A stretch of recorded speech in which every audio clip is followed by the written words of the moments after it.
En Exitosa presentamos Hablemos Claro.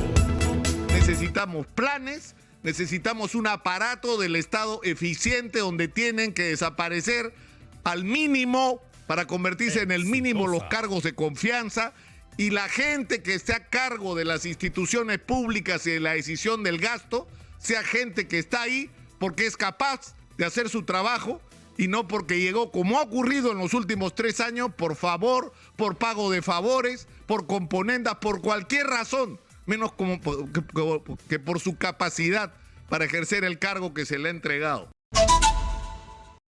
El ministro de Economía, Pedro Franque, ha presentado, en representación del gobierno, un proyecto para modificar el régimen tributario en el Perú, los impuestos, lo cual va a generar inevitablemente controversias.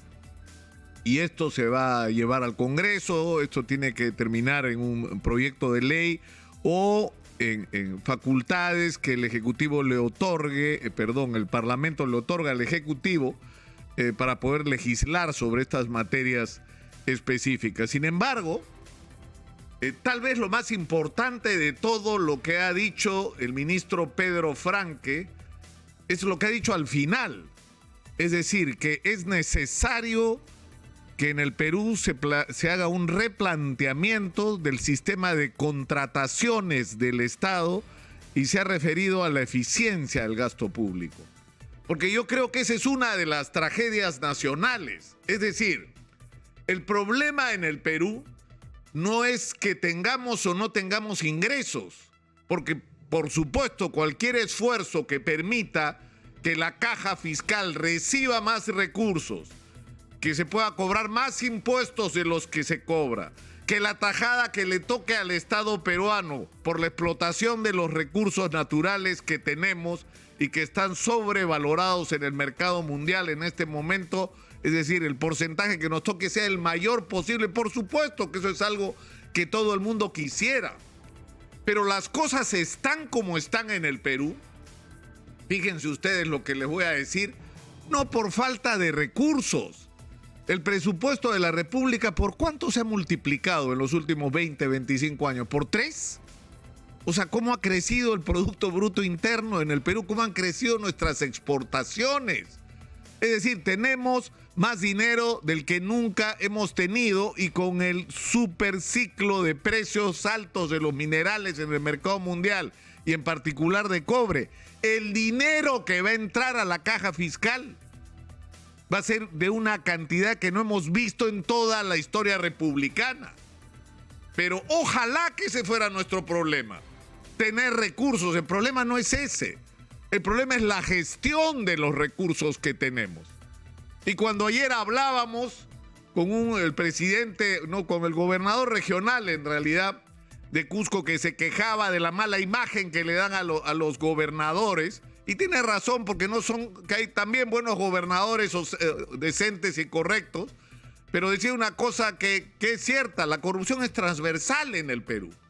Una de las razones por las que estamos tan mal, es decir, por la que hemos crecido en términos macroeconómicos y no hemos resuelto los problemas básicos de la sociedad, es verdad, tiene que ver con la arquitectura constitucional, que no establece los parámetros que conviertan en obligatorio al Estado garantizarle a la ciudadanía determinados recursos básicos, y porque hubo esta fiebre privatizadora que en algunos casos fue explícitamente dañina, como en el caso del transporte.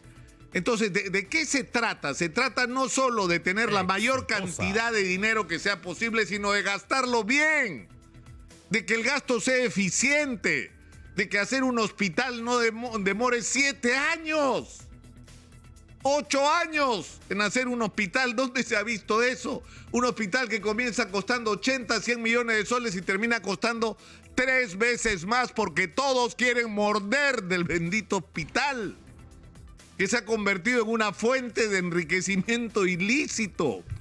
Entonces tenemos que acabar con eso, con esa ineficiencia y corrupción que nos han llevado a que los recursos que hemos tenido los hemos malgastado. Ya el extremo es la devolución. Cuando una institución pública en un país lleno de necesidades devuelve recursos, es la señal de alerta más clara de ineficiencia. Entonces, ¿de qué se trata? Se trata de aumentar los ingresos, la mayor cantidad que podamos tener, perfecto. Pero se trata sobre todo, de hacer un uso eficiente, transparente y no corrupto de esos recursos. ¿Y eso qué significa? Tener planes, saber qué es lo que queremos hacer en cada región, cuáles son nuestros objetivos en cada región claros y empezar a ejecutar el gasto público en función de esos objetivos. Si en alguna región es la agricultura, pues ahí estará el acento. Si en otra región será el turismo, ahí estará el acento. Si en otras regiones hay posibilidades de desarrollo industrial, entonces se hará. Y no solo de agroindustria, sino de otros productos. Es decir, si podemos agregarle valor, por ejemplo, a los productos mineros que extraemos y nos dejamos de exportar solo piedra. Es decir, para eso necesitamos planes, necesitamos un aparato del Estado eficiente donde tienen que desaparecer al mínimo para convertirse en el mínimo los cargos de confianza y la gente que esté a cargo de las instituciones públicas y de la decisión del gasto sea gente que está ahí porque es capaz de hacer su trabajo y no porque llegó, como ha ocurrido en los últimos 3 años, por favor, por pago de favores, por componendas, por cualquier razón, menos como que por su capacidad para ejercer el cargo que se le ha entregado. Y finalmente la corrupción. O sea, la corrupción nos ha causado tanto o más daño que el terrorismo. Y la legislación sobre corrupción tiene que endurecerse aún más. Eliminar los beneficios y que los corruptos tengan el mensaje claro que van a ir a la cárcel y van a ir a la cárcel rápido. Y no van a durar como duran los contratos en el Perú. Así como te demora 7 años en hacer un hospital, un juicio puede demorar 7 y 8 años y no es lo que queremos porque eso es una señal de impunidad. De eso tendríamos que discutir. Hablemos claro.